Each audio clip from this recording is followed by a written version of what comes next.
Hi, my name is Bryn, and I'm a physical therapist at Connect PT. My name is Becca, and I'm also a pelvic floor physical therapist at Connect Physical Therapy. We wanted to take a few minutes to discuss performing Kegel exercises to enhance male sexual function following removal of the prostate.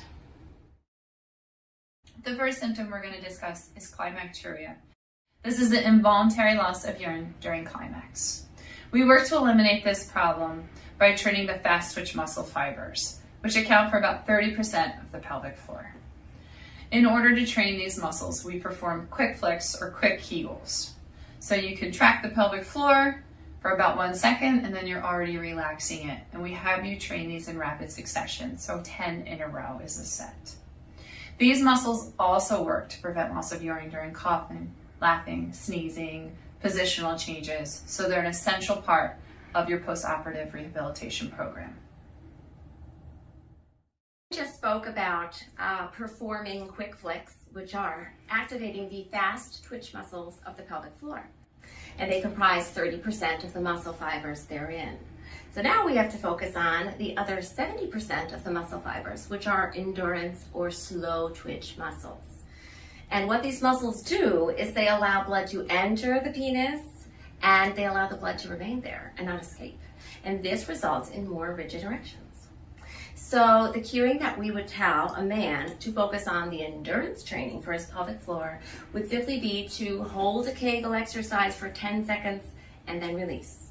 This would be performed in sets of 10 and it would be 6 times a day. So generally for the long endurance exercise, we would want this to be performed 60 times daily in standing.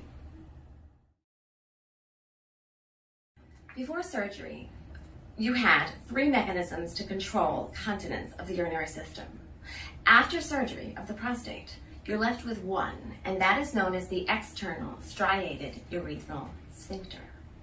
This muscle is under voluntary control, which means that in order to stay dry, the brain must consciously work on the sphincter to activate it to prevent the flow of urine out of the penis during regular and very basic activities. We would instruct a man who wants to strengthen his external urethral sphincter to perform a Kegel accurately by using the following terminology. We would say, hold in your pee, or we would also say, pull your nuts to your guts. In other words, pull the testicles upwards into the body. We used to use the terminology shorten the penis, but we found that there isn't a man on the planet Earth who wants a shorter penis. Here at Connect Physical Therapy, we can use the ultrasound to help train men to perform their Kegels to reduce their symptoms of erectile dysfunction. We tend to use the ultrasound on the lower abdomen because we want to train our patients in a functional position, and this is the same position we would have our patients go home and perform their Kegels in, which is standing. If someone cannot coordinate a Kegel properly, we would start in laying and we can use the ultrasound on the perineum. Either way, most men are comforted to know that they don't have to have any invasive evaluation of their pelvic floor muscles as they've already been through so much.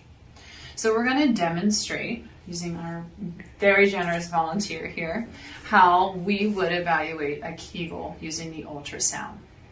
Earlier we spoke about how we use the fast twitch muscle fibers or the quick Kegels to help reduce involuntary loss of urine during climax. So I'm going to start by demonstrating the quick flicks.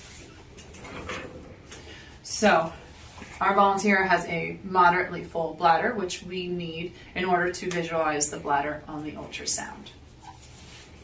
Okay, is this cool? So we can visualize the bladder base on the ultrasound, and then following the cueing, as Becca already instructed, we would have him try to do a Kegel, or think about stopping the flow of urine, and then think about nuts to guts, and try to lift up. Good, hold, and let go. So we make sure he knows what he's doing. Now we're going to go ahead and have you perform 10 in a row. As soon as you have that pelvic floor muscle contraction up and lifted, and you see the bladder base elevate, you're going to let go and relax, and then repeat it. And we would time how many, or how long it took him to do 10 contractions. Are you ready? Mm-hmm. Go ahead.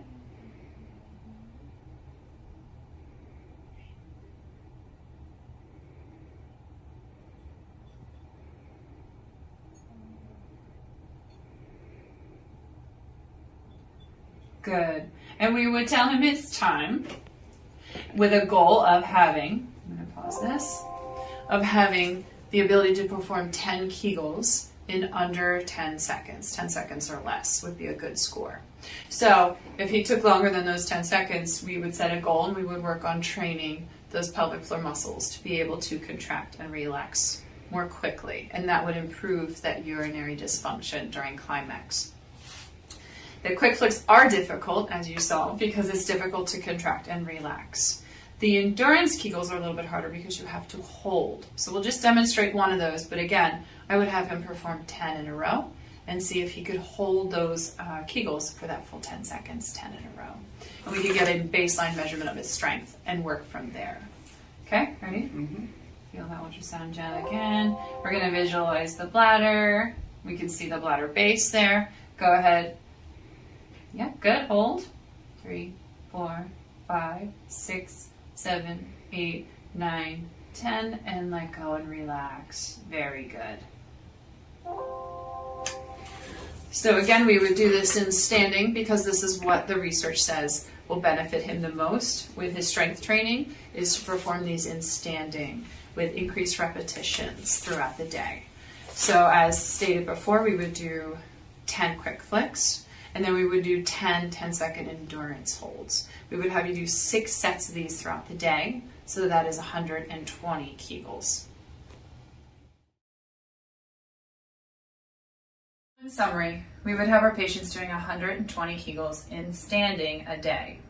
The quick flicks would make up 60 of those. So 6 sets of 10 quick flicks. And then we would have the other 60 be the endurance. So a 10-second hold, a 10-second rest, repeat that 10 times in a row, 6 times a day. So if you're a guy who's had his prostate removed, it's important that you find a pelvic floor physical therapist who can help you address your urinary needs, but more importantly, your sexual function.